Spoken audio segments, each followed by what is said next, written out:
बचपन में अच्छी अच्छी डिशेज कौन खिलवाता है? मम्मी पापा करवाते हैं ना। जब आप बीमार हो जाती है तो आपके ऊपर पट्टी कौन रखता है? मम्मी रखती है ना। आपको मूवी दिखाने कौन ले जाता है? मम्मी पापा ले जाते हैं।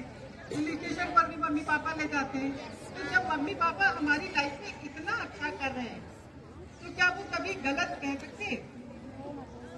यदि वो हमें किसी बात के लिए मना कर रहे हैं, रोक रहे हैं, वो इसलिए नहीं कि वो तुम पर विश्वास नहीं करते, बल्कि इसलिए क्योंकि वो दुनिया को भी जानते हैं और वो आपको हमेशा एक स्वस्थ और सुरक्षित और खुशहाल जीवन देना चाहते हैं। इसलिए ना चाहते हुए भी वो आपसे ये बातें कहने पर मजबूर हैं। हमें उनकी इन भावनाओं को समझना होगा और उनकी इन भावनाओं को कमजोरी नहीं बल्कि अपनी ताकत बनाना होगा। क्योंकि जब हम इस उनकी प्रेम की ताकत के साथ, परिवार वालों के सहयोग की ताकत के साथ इस दुनिया में बाहर निकलते हैं तो बाहर बैठा जो गलत इंसान है वो चाहकर भी हमारा फायदा नहीं उठा पाता, क्योंकि उसे पता है कि इसकी फैमिली इसके साथ है। अच्छा एक बात बताइए, जब हम काइट उड़ाते हैं, पतंग उड़ाते हैं मांझे से, पतंग तब तक उड़ती है जब तक वो मांझे के कंट्रोल में रहती है। जैसे जैसे थोड़ी थोड़ी ढील देते हैं वैसी वैसी उतनी हाइट पे जाती जाती है और जब वे मांझे से अलग हो जाती है तब उस पतंग का क्या होता है?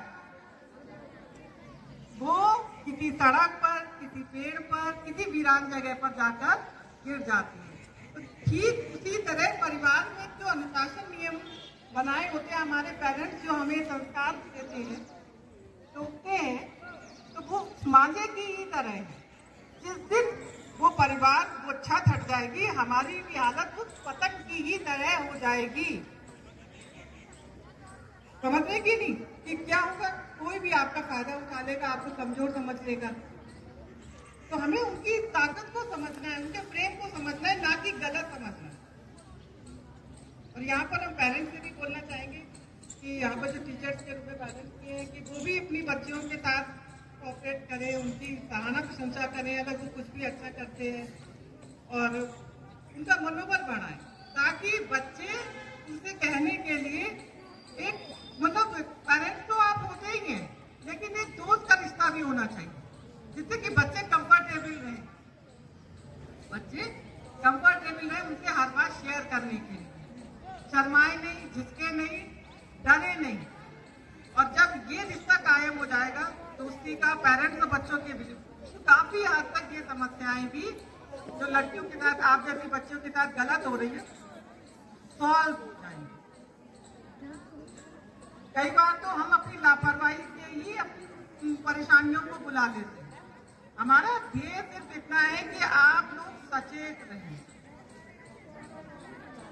अवेयर रहें, पढ़ाई के साथ साथ अपनी सुरक्षा पर भी अपना ध्यान केंद्रित करें। और हमारा सेफ सर्किल क्या होता है? देखिए, ये जो अभी फैमिली बता रहे थे ना, हमारा सेफ सर्किल क्या है? हमारे पेरेंट्स, ये देखिए, हमारे टीचर्स, पुलिस अंकल और हमारे फ्रेंड्स, ये हमारा सेफ सर्किल है। हमें इससे बाहर नहीं जाना है। देख रहे हैं आप लोग, ये सेफ सर्किल है, इसे क्रॉस नहीं करना है। और आप किसी से भी कम नहीं हो। कई बार आप लोग ये सोचते हैं कि अब लड़कों को क्यों नहीं समझाते, आपके मन में ये बहुत डाउट आता है। तो हम आपको बताते हैं, हमारी संस्था जो है लड़कों को भी आपकी तरह काउंसलिंग करती है और उन्हें बताती है कि आपको एक दोस्त की तरह, एक बहन की तरह ट्रीट करें। छोटा से छोटा भी कैमरा कई बार लगे होते हैं चेंजिंग रूम में, तो वो मोबाइल जो है आपको तुरंत इंडिकेटर देगा कि यहाँ पर कैमरा है, तो आप अवेयर हो जाएंगी और वहां पर आप अपने कपड़े चेंज नहीं करेंगे। समझ रहे हैं आप? तो ये ऐप आप आज ही घर पर जाके अपने मम्मी के या अपने पापा के, अपनी दीदी के मोबाइल में डाउनलोड कर लीजिएगा hidden camera detector app. Okay, clear? पहले तो कोशिश यही कीजिए कि आप चेंज ना करें कहीं पर भी, ठीक है?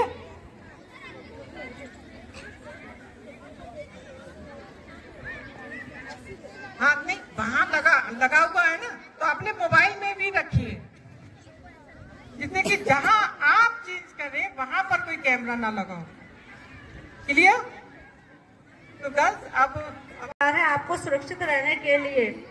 सपोज कीजिए कि वह व्यक्ति आपके पास बिल्कुल आ ही गया है और आपको उसने वो छूने का प्रयास कर ही रहा है, उसने आपकी हाथ को पकड़ ही लिया है, तो उस स्थिति में आपको घबराना नहीं है। आपको अपनी पॉजिटिविटी, अपनी सोच को ही हथियार बनाना है अपने सुरक्षित रहने के लिए। उसने आपका हाथ पकड़ लिया है, घबराना नहीं है। अपने दूसरे हाथ से उसके हाथ को इस तरह से पकड़ते जाइए और इस तरह से मोड़ते जाइए कि वह अपने आप का हाथ छोड़ देगा और वो स्वयं को छुड़ाने का प्रयास करेगा। उसको मोड़ते जाइए जब तक वो प्रयास करेगा। आप चिल्लाकर लोगों को इकट्ठा कर सकते हैं। यदि लोग नहीं हैं तो आप भाग सकते हैं। यदि लोग होंगे तो वह खुद भी भागना प्रयास करेगा, क्योंकि इस समय पकड़ा जाना पसंद नहीं करेगा, और आप उसको ऐसे झटके से छोड़कर और भाग सकते हैं। इस तरह से आप सुरक्षित हैं। बच्चों, यदि किसी व्यक्ति ने अचानक आपको पीछे से आकर दबोच कर पकड़ लिया है, तो आप उस स्थिति में आपको क्या करना है? सपोज कीजिए उसने आपको ऐसे पकड़ लिया है, ठीक है, तो आपको आपकी एल्बो का यूज करना चाहिए, क्योंकि कभी कभी बच्चों इस तरह से एल्बो हिट का यूज करते हुए जब आप करेंगे उसके मुंह में, आंख में, नाक में, कान में लगेगी, तो वो क्या होगा कि थोड़ा सा आप उसकी पकड़ से आप धीरे छूटेगी तो आप सुरक्षित हो सकते हैं। इस तरह से तो अपने को छुड़ाकर आप भाग सकते हैं, क्योंकि कभी कभी बच्चों ये होता है कि बहुत सारे सेफ्टी पॉइंट ऐसे भी होते हैं कि हमारे पास कोई सुरक्षात्मक वस्तु है, पेन है, पेंसिल है और चाबी का छल्ला है, हेयर पिन्स आदि हैं, तो उसे लगाकर कर सकते हैं। और बैग है, पर्स है, चुन्नी है, उसके गले में फंदा बनाकर उसको अपनी ओर खींचकर और गिराकर आप सुरक्षित हो सकते हैं। लेकिन कभी कभी जब ये सब चीजें नहीं होती तो आप पंच मारना, एल्बो हिट यूज कर सकते हैं। पंच मारना इस तरह से कि अगर कोई सामने से आकर पकड़ ही लिया है, उससे आपको यूं पकड़ लिया है, तो आप अपने हथेली के ये इस तरह से लोअर पार्ट्स को जब उसके मुंह पर तेजी से मारेंगे तो वह पीछे हो जाएगा, और इससे ये चोट इतनी ताकतवर होगी कि उसकी नाक की हड्डी भी टूट सकती है। बच्चों, ध्यान देने योग्य बात यह है कि बेटियां हो या महिलाएं हो, वो फाइटर नहीं होती, ये बात तो सत्य है। लेकिन उस समय में जब आप स्वयं को पावरफुल समझते हैं तो आपका मन और आपकी सेंस आपको वही करने के लिए प्रेरित करती है जो उस समय आप चाहते हैं। तो वह शत्रु कितना भी ताकतवर क्यों ना हो, आप उस पर अवश्य विजय पा पाएंगे। कभी कभी बच्चों ये भी होता है कि आप लिफ्ट में जा रहे हैं, कोई अननोन पर्सन लिफ्ट में आप अकेले हैं और प्रवेश कर गया है, तो उस समय में आप घबराइए नहीं। हालांकि आपको एक अनजाना भय तो रहेगा कि ये मुझे कोई नुकसान ना पहुंचा दे, तो उस समय में आप सिर्फ एक छोटा सा बात ध्यान रखिए कि लिफ्ट के सारे बटन दबा दीजिए 1 to लास्ट तक। उससे ये होगा कि लिफ्ट हर मंजिल पर रुकती हुई जाएगी, तो आप उतर सकते हैं, या कोई जिस मंजिल पर भी रुकेगी तो कोई भी व्यक्ति उसमें प्रवेश कर सकता है। तो कहने का मतलब ये है कि छोटी छोटी सी बातें हमारे जीवन में बहुत महत्व रखती हैं। बच्चों, एक बहुत छोटी सी बात यह है कि सारे पेरेंट्स अपने बच्चों को ये सिखा कर रखते हैं कि कोई भी अननोन पर्सन आए तो विंडो से देखिए, डोर बिल्कुल मत खोलिए। और हालांकि बच्चे भी बहुत समझदार है, जागरूक है, लेकिन कभी कभी जल्दबाजी में ऐसा हो जाता है कि कोई अजनबी प्रवेश कर जाता है आपके द्वारा दरवाजा खोल देने पर। तो आप किचन में जाइए, जो भी बर्तन, मसाले की पेटी में मसाले आपके हाथ में आए उसके दे मारिए और जोर से चिल्लाकर भागने का प्रयास कीजिए। हेलो बच्चों, कैसा लगा आप सभी को अभी गुड टच बैड टच समझकर मैम से? कैसी फीलिंग आई? अच्छी लगी? देखो बच्चों, आप सभी को आत्म सुरक्षा कार्यशाला जो आज हम लोगों के द्वारा की जा रही है, इसमें जो आपको सुरक्षा टिप्स बताए जा रहे हैं वह सब समझाए जाना कि आप किसी भी विषम परिस्थिति में अपनी स्वयं से सुरक्षा किस तरह कर सकते हैं।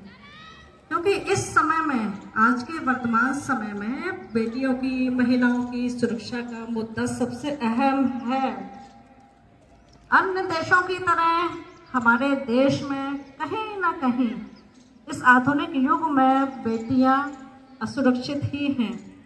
उन सामाजिक दरिंदों से बचने के लिए, इस भेड़ियों की नगरी से स्वयं को प्रोटेक्ट करने के लिए आप सभी को जागरूक होना अति आवश्यक है। अलर्ट रहिए, सुरक्षा टिप्स अपनाइए, क्योंकि आए दिन प्रतिदिन अपराधों की वारदातें बढ़ती जा रही हैं। लेकिन इस डर के साथ तो जिया नहीं जा सकता ना घर में ही छुपा जा सकता है कि नहीं? हालांकि पुलिस और कानून व्यवस्था सभी बच्चियों की सेफ्टी के लिए अवेयर है, लेकिन कभी कभी ऐसा होता है कि ये सारे सिस्टम हम सभी को वे सारी सुविधाएं उस समय अवेलेबल नहीं करा पाते हैं जो कि होना चाहिए।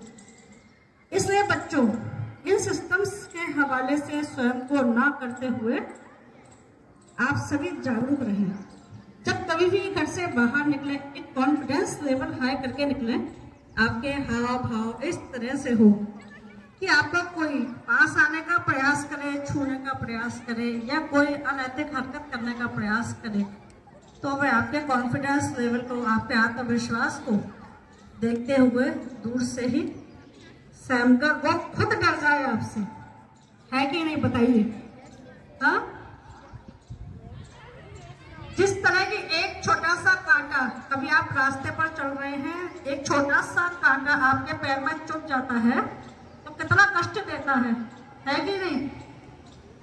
और वो एक छोटा सा कांटा हमें अपना मार्ग बदलकर चलने के लिए बाध्य कर देता है।